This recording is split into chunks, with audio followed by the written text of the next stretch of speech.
आज कक्षा 11वीं भौतिकी में अध्याय 7 पढ़ेंगे। कणों का निकाय एवं घूर्णन गति। कणों का निकाय और घूर्णन गति को समझने के लिए सबसे पहले कुछ परिभाषाओं पर ध्यान देते हैं। जैसे कण या पार्टिकल किसे कहते हैं? ऐसी वस्तु जिसका आकार नगण्य हो और जिसकी आंतरिक बनावट को नगण्य माना जा सके उन्हें कण कहते हैं। जैसे इलेक्ट्रॉन, प्रोटॉन, न्यूट्रॉन आदि, ये सभी पार्टिकल या कण कहलाते हैं। इसी प्रकार निकाय या सिस्टम कई कणों या वस्तुओं द्वारा एक दूसरे पर अन्योन्य क्रिया करते हैं, इनसे बने प्रबंध को निकाय कहा जाता है। जैसे यदि यात्रीगण किसी हवाई जहाज में यात्रा करते हैं तो हवाई जहाज, चालक दल और यात्रीगण ये सब मिलकर एक निकाय बनाते हैं। अगला परिभाषा आंतरिक बल। निकाय के अवयव एक दूसरे पर अन्योन्य क्रिया करते हुए एक दूसरे पर जो बल लगाते हैं उन्हें आंतरिक बल कहते हैं। किसी भी निकाय की जो अवयव हैं वो आपस में अन्योन्य क्रिया करते हुए जो बल लगाएंगे उसे ही आंतरिक बल कहते हैं। जैसे किसी बॉक्स में भरे गैस के कणों पर लगाया जाने वाला बल पारस्परिक आंतरिक बल होता है। बाह्य बल निकाय के बाहर के कणों, वस्तुओं या निकायों द्वारा पिंड पर लगाए गए बल को बाह्य बल कहते हैं। जैसे चंद्रमा पृथ्वी के चारों ओर चक्कर लगाती है तो चंद्रमा पर पृथ्वी के कारण लगने वाला जो गुरुत्वीय बल है वह बाह्य बल होगा। एक होता है आइसोलेटेड सिस्टम, जिसको विलगित निकाय कहते हैं। यदि किसी निकाय पर बाह्य बल न लगे तो उसे विलगित निकाय कहते हैं। जैसे शांत जल में नाव पर बैठा व्यक्ति, इस पर कोई बाह्य बल नहीं लगता, इसलिए इसको विलगित निकाय आइसोलेटेड सिस्टम कहते हैं। फिर आता है द्रव्यमान केंद्र। किसी निकाय पर द्रव्यमान केंद्र वह बिंदु होता है जहां पर निकाय के समस्त द्रव्यमान को केंद्रित माना जा सके। ये अक्सर पूछा जाता है द्रव्यमान केंद्र। किसी निकाय का द्रव्यमान केंद्र वह बिंदु जहां पर निकाय के समस्त द्रव्यमान को केंद्रित माना जा सके। जैसे नियमित पिंडों का द्रव्यमान केंद्र उसके गुरुत्व केंद्र पर होता है। कोई आवश्यक नहीं है कि हमेशा गुरुत्व केंद्र ही उसका द्रव्यमान केंद्र हो। फिर आता है गुरुत्व केंद्र, सेंटर ऑफ ग्रेविटी। किसी निकाय का वह बिंदु जहाँ संपूर्ण निकाय का भार केंद्रित होता है उसे गुरुत्व केंद्र कहते हैं। जैसे ठोस गोला है, उसका गुरुत्व केंद्र उसके केंद्र पर ही होता है। अब यहाँ हमको द्रव्यमान केंद्र पढ़ना था, लेकिन इस वर्ष जो सिलेबस आपका कम कर दिया गया है उसमें द्विकर्ण निकाय का द्रव्यमान केंद्र को हटा दिया है, इसलिए मैं इसको अभी छोड़ के आगे बढ़ रहा हूँ। तो द्विकर्ण निकाय, एन कर्ण निकाय, इस प्रकार जो द्रव्यमान केंद्र ज्ञात करते थे वो सभी इस वर्ष जो कोर्स काटा गया है द्रव्यमान केंद्र की गति, ये सब हटा दिया गया है। तो इसको छोड़ते हुए मेन जो हमें पढ़ना है वहाँ से हम प्रारंभ करेंगे। घूर्णी गति की अवधारणा, कॉन्सेप्ट ऑफ रोटेशनल मोशन। ये घूर्णी गति क्या होती है?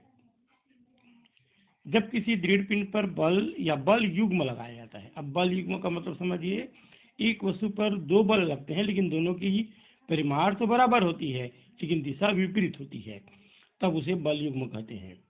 जब किसी दृढ़ पिंड पर बल या बल युग्म लगाते हैं और वह पिंड किसी अक्ष के परितः घूमने लगता है तो उसकी इस गति को घूर्णी गति या रोटेशनल मोशन कहते हैं।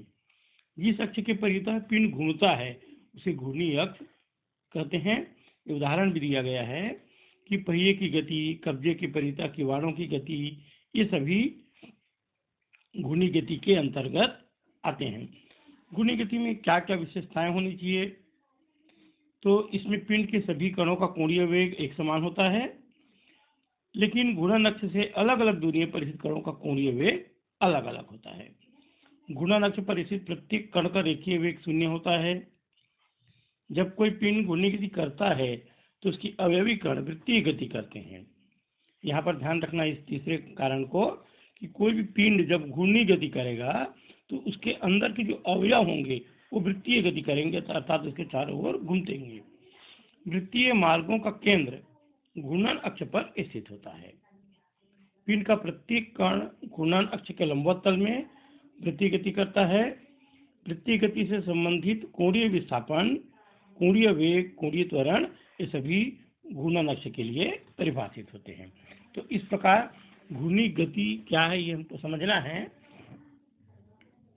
एक कारण और दिया है इस हिस्सा में, घूर्णी गति केवल द्विमीय और त्रिमीय होती है, यह एक विमीय गति नहीं हो सकती। यदि किसी पिंड में घूर्णी गति के साथ साथ स्थलांतरीय गति भी होती है तो पिंड की गति को सामान्य गति कहते हैं।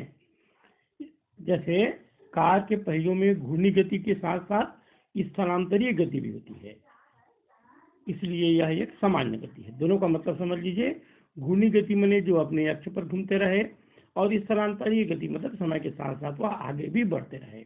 तो कार के पहिया घूर्णी गति करते करते स्थलांतरीय गति भी करती है, इसलिए कार के पहियों की गति को सामान्य गति कहते हैं। अब इसके पहले बीच में एक शब्द आया था बल युग्म, कपल। इसकी परिभाषा देखें। जब किसी दृढ़ पिंड पर दो समान परिमाण के बल विपरीत दिशा में इस प्रकार आरोपित किए जाते हैं कि उनकी क्रिया रेखा एक ही ना हो, तो बलों के इस युग्म को बल युग्म कहते हैं। बल युग्म हमेशा दृढ़ पिंड को घुमाने का प्रयास करता है, जिससे यदि पिंड गति करता है तो उसमें घूर्णन गति प्रारंभ हो जाती है। यहाँ पर इस चित्र में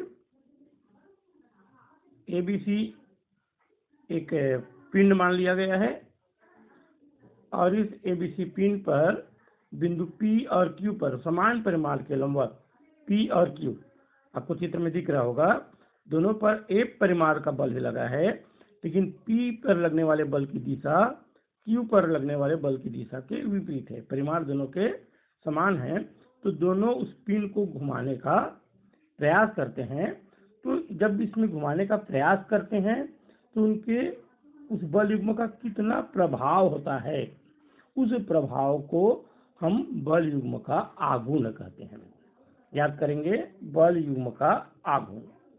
बल युग्म की किसी भी एक बल, जैसे यहाँ चित्र में दिख रहा है P और Q पर बल कार्य कर रहे हैं, तो दोनों का परिमाण तो बराबर है, इसलिए किसी भी एक बल और उनके बीच की लंबवत दूरी, जो इसमें PR से दर्शाया हुआ है, के गुणनफल को बल युग्म का आघूर्ण कहते हैं, और इसको टाउ से व्यक्त करते हैं। सूत्र के रूप में लिखेंगे तो टाउ इज इक्वल टू एक बल और दोनों बलों की क्रिया रेखाओं के बीच की दूरी।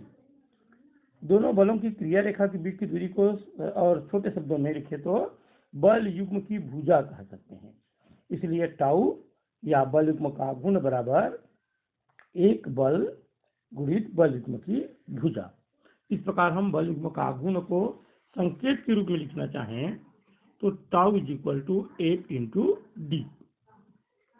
टाउ का मान अधिक हो, इसके लिए बल का परिमाण अधिक होना चाहिए, बल युग्म की भुजा का मान अधिक होना चाहिए।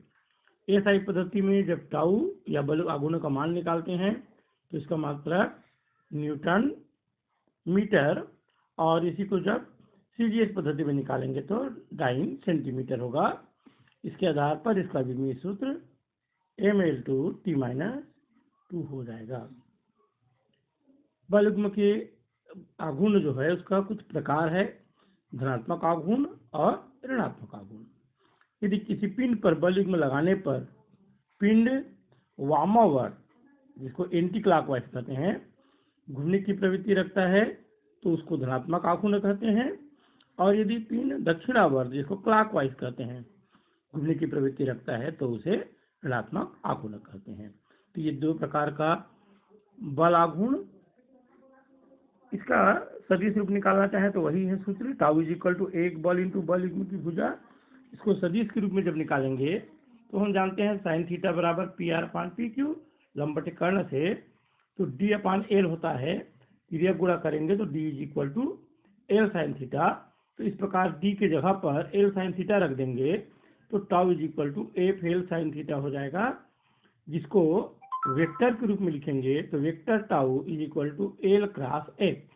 आप लोग एक सूत्र पढ़े होंगे शुरू पाठ में, A cross B, sine theta में आता है सदिश गुणनफल में, और ये डॉट बी में कॉस थीटा आता है। तो tau is equal to L cross A, अर्थात सदिश रूप में जब लिखेंगे बल युग्म का गुण, तो यहाँ बल युग्म का गुण एक सदिश राशि के प्राप्त होगी और एल क्रॉस एफ के बराबर होगी। दैनिक जीवन में बल आघूर्ण के कुछ उदाहरण दिए हैं, इसको भी आप लोग देख सकते हैं। तो फिर यहाँ तक आप लोग नोट कर लेना फेयर कॉपी में, और जो चीज़ समझ में नहीं आएगा कल हम लोग अगले वीडियो में या ऑनलाइन क्लास जो होगा उसमें बल आघूर्ण के बारे में पढ़ेंगे, उसके संबंध में व्यंजक ज्ञात करेंगे। अभी घूर्णी गति जो आपको बता दिया गया, कुछ परिभाषा बता दिया गया। तो एक प्रश्न आता है घूर्णी गति क्या है, उसकी प्रमुख विशेषताएं क्या हैं, ये आप लोग पढ़ लेंगे।